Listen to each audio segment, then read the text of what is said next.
Assalamualaikum warahmatullahi wabarakatuh. Yang terhormat Dekan Fakultas Teknik Tasbiki Ridwana Surabaya beserta jajarannya, Ketua Senat dan para anggota Senat Fakultas Teknik, Bapak Ibu dosen Fakultas Teknik Mbak Surabaya, Bapak Ibu tamu undangan, serta kawan-kawan yudisiawan yang kami banggakan. Sebagai insan yang senantiasa beriman dan bertakwa kepada Allah Subhanahu wa Ta'ala, Tuhan yang Maha Kuasa, sudah sepantasnya kita mengucapkan syukur alhamdulillah karena dengan perkenannya kita semua pada siang hari ini bisa berkumpul bersama dalam keadaan sehat walafiat, dengan keadaan sehat walafiat. 3 kali saya sampaikan dan mudah-mudahan setelah yudisium ini menjadi mahasiswa yang sukses, berguna dan bermanfaat untuk kita semua. Semangat pagi, semangat pagi, semangat pagi, pagi, yes. Apa tekad kita?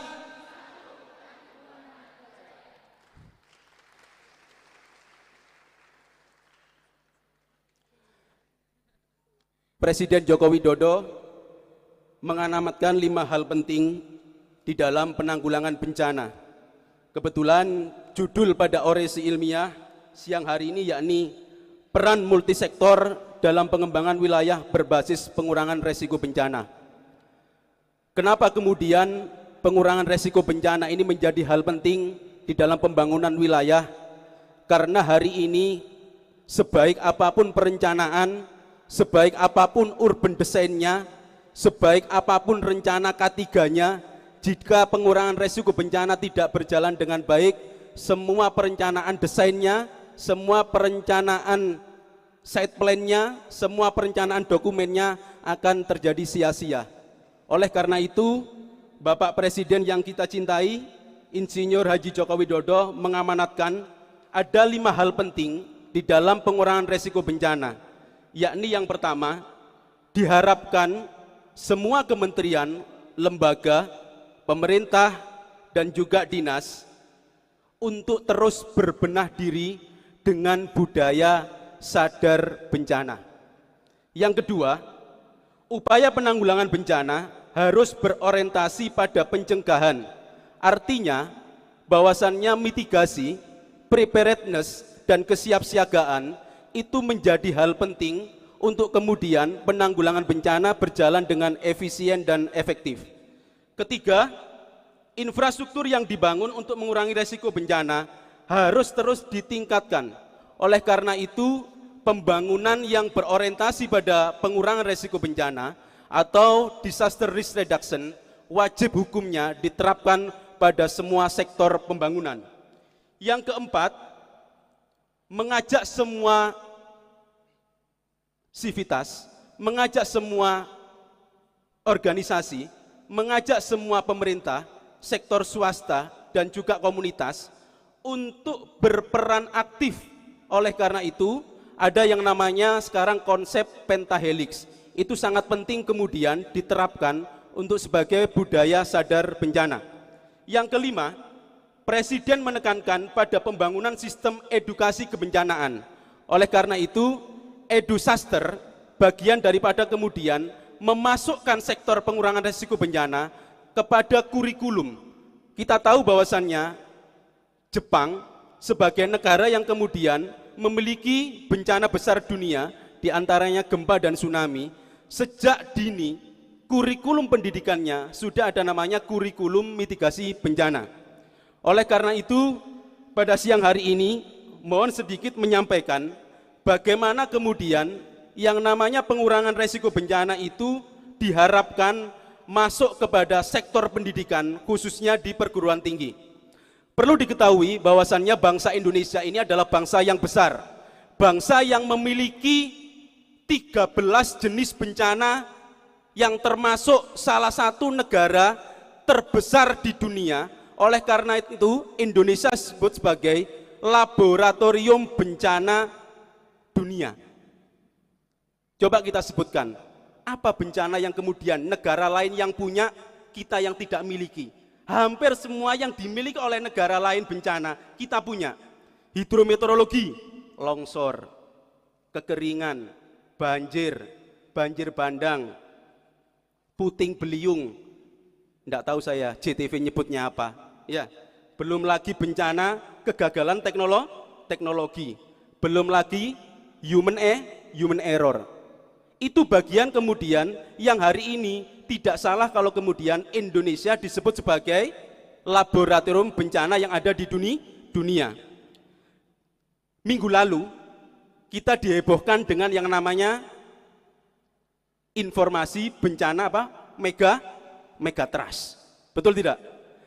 Megatrust ini wajar disampaikan oleh seorang kepala Badan Meteorologi dan Klimatologi dan Geofisika.